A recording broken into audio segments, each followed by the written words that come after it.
వ్రేపల్లెవాడ నుంచి అప్పుడే పుట్టిన పసికందుగా ఉన్నటువంటి యోగమాయను తీసుకొని వచ్చి దేవకీదేవి పక్కలో పొత్తిళ్ళలో పడుకోబెట్టిన వసుదేవుడు వెంటనే భయం భయంగా కాళ్లకు సంకెళ్ళు యథాప్రకారం తగిలించుకున్నాడు. సూరసేనుని కుమారుడైన ఆ వసుదేవుడు ఏమీ ఎరగని వాడివలే, బెదురుతున్న వాడివలే ఒదిగి ఒదిగిపోతూ శరీరాన్ని దాచుకుంటున్నట్లుగా చక్కగా నటించసాగాడు. వసుదేవుడు వచ్చి నల్లనయ్యను తన పక్కన పడుకోబెట్టడం గాని, తన బిడ్డను తీసుకుని పోవడం గాని ఎరగకుండా యశోదాదేవి రాత్రి అంతా ముంచుకు వచ్చిన నిద్రలో ఉండిపోయింది. కమలదళాల వంటి కన్నులున్న యశోదకు అలాంటి కన్నులే ఉన్న బిడ్డడు పుట్టాడని అందరూ అనుకున్నారు.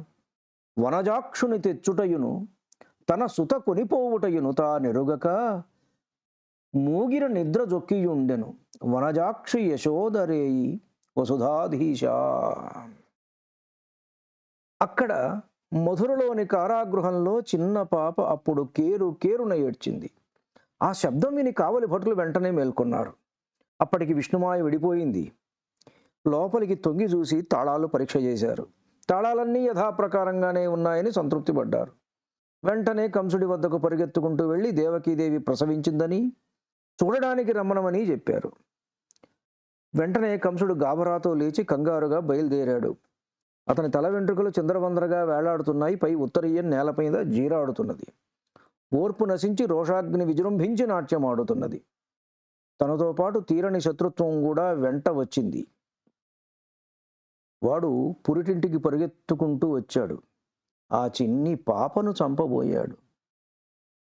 అన్నా, శాంతించవయ్యా, ఇది నీకు తగిన పని కాదయ్యా.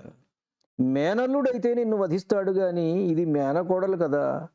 మేనకోడలని ముద్దు చేయడం భావ్యం. నా మాట విను అన్నా.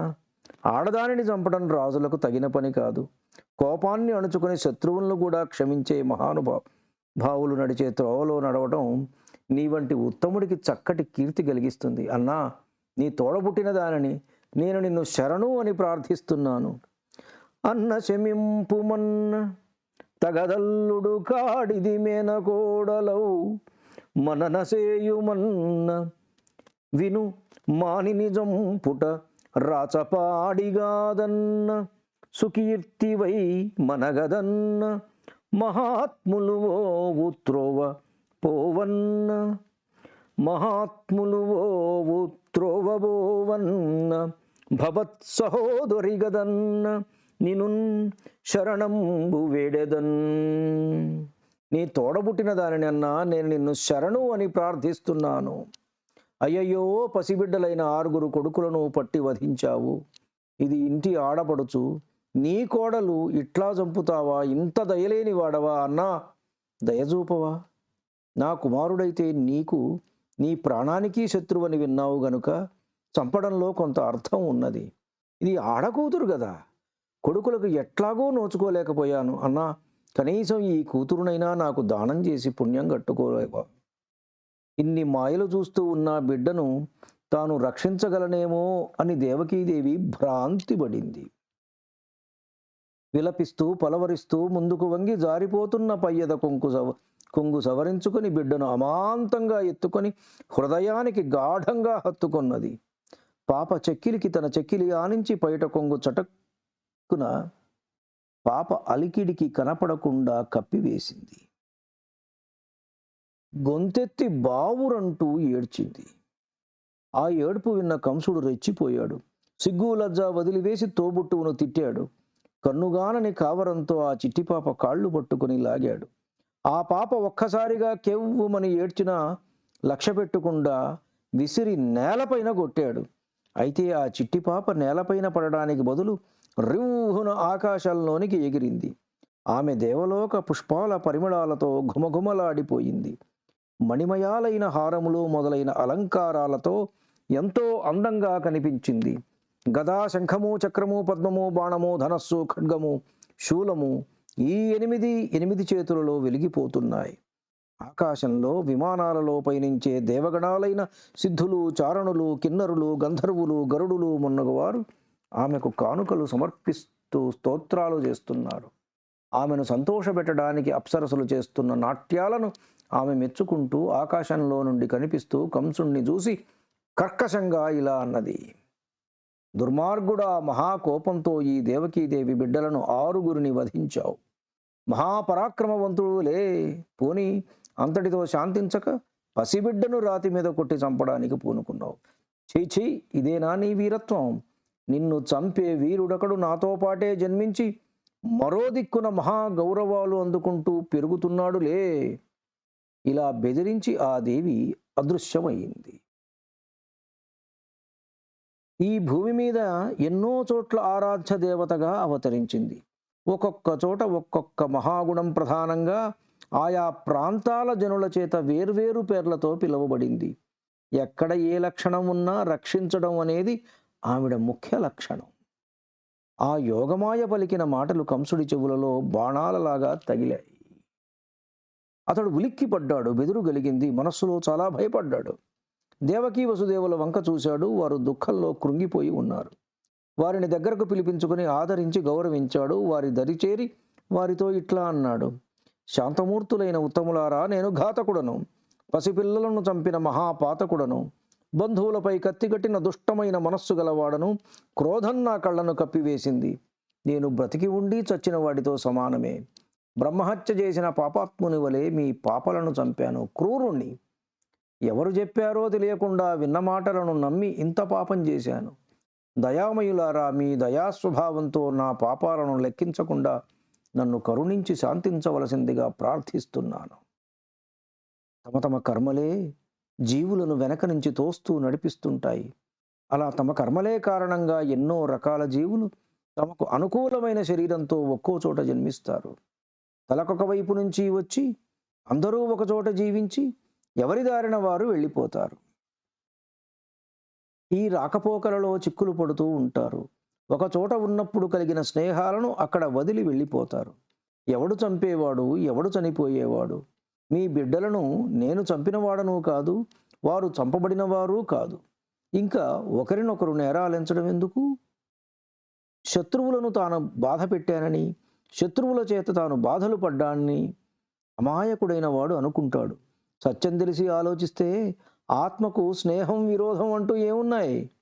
శత్రుత్వం, స్నేహం అనే వాటి మధ్యనున్న సంబంధం కేవలం తాము చేసుకున్న కర్మల బంధమే సుమా. కంసుడు ఈ విధంగా విన్నవించి కంటనీరు పెట్టుకుని జంకుతూనే దేవకీ వసుదేవుల పాదాలు పట్టుకుని వేడుకున్నాడు. వారి సంకెళ్ళు ఓడదీయించాడు. చాలా ప్రేమ గురిసే మాటలతో ఇక నుంచి మీరు నేను ఒకటే అనే భావం కలిగించాడు. దేవకీ వసుదేవులు కూడా పశ్చాత్తాపం పొందుతున్న కంసుడిని చూసి శాంతించారు. అప్పుడు వసుదేవుడు కంసుడితో ఇలా అన్నాడు: బావా, నీవు చెప్పిన మాట నిజమే సుమా. ప్రాణులందరూ అహంకారం వలన జ్ఞానాన్ని పోగొట్టుకుంటారు. లోభం, మోహం, మదం, భయం, శత్రుత్వం, ఇష్టం, దుఃఖం, ఆవేశం మొదలైన వాటికి లోనై నీవా నేనా అంటూ ఒకరినొకరు సంహరించుకుంటూ ఉంటారు. అంతేగాని కంటికి కనపడుతున్న అనేక ఆకారాలలో నిండి ఉన్న ఒకే ఒక నేను అనే ఈశ్వరుణ్ణి తెలుసుకోలేకుండా ఉన్నారు. ఒకరిని చూచి మరొకరు వేరువేరుగా భావిస్తూ ఉండడం వలన ఈ విధమైన భ్రాంతికి లోనవుతూ ఉంటారు. ఈ విధంగా ప్రసన్నులైన దేవకీ వసుదేవుల అనుమతి తీసుకుని కంసుడు తన ఇంటికి వెళ్ళిపోయాడు. ఆ రాత్రి ఎలాగో గడిపి మరునాడు ఉదయాన్నే తన వశంలో ఉండే మంత్రులను పిలిపించాడు. యోగమాయాదేవి చెప్పిన విషయమంతా వారికి చెప్పి సలహా అడిగాడు. ఆ మంత్రులు అతనితో ఇలా అన్నారు: ఇహ అయితే ఆలస్యం ఇంకా దేనికి మహారాజా? పట్టణాలు, గొల్లపల్లెలు, గ్రామాలు అన్ని వెదికి పసిపాపలు ఎక్కడ పుట్టి పెరుగుతున్నా సరే వధించి వస్తాం. మమ్మలను ఆజ్ఞాపించండి. భయంకరంగా ప్రకాశిస్తున్న నీ బాహువులతో ప్రయోగించిన బాణాల దెబ్బలు తిన్న దేవతాధిపతులు ఏమైపోయారో, ఎక్కడ తలదాచుకున్నారో, శివుణ్ణి ఆశ్రయించారో లేక బ్రహ్మనో విష్ణువునో సేవిస్తున్నారో, అదీగాకపోతే మునివృత్తులను స్వీకరించి నిరాశతో అరణ్యాల మధ్యలో ఉండిపోయారేమో. మనం వెంటనే వెతకడం మంచిది మహారాజా. శత్రువులు దెబ్బతిన్నారనుకుని విచ్చలవిడిగా తిరగరాదు. వారు ఎన్నో రకాల వేషాలతో దొంగతనంగా రాగలరు. వారు చచ్చిపోయేటంత వరకు రాజైనవాడు వారిని మరిచిపోరాదు. నొచ్చిరి శాస్త్రవులనుచును విచ్చలవిడి తిరుగవలదు వివిధాకృతులన్ మృచులి ఒత్తురు వారలు సచ్చిన ఎందాక మరువ జన నదిపునకున్. వచ్చిరి శాస్త్రవులనుచును నొచ్చిరి శాస్త్రవులనుచును విచ్చలవిడి తిరుగవలదు వివిధాకృతులన్ మృచ్చులి ఒత్తురు వారలు సచ్చిన ఎందాక మరువజన నదిపునకున్.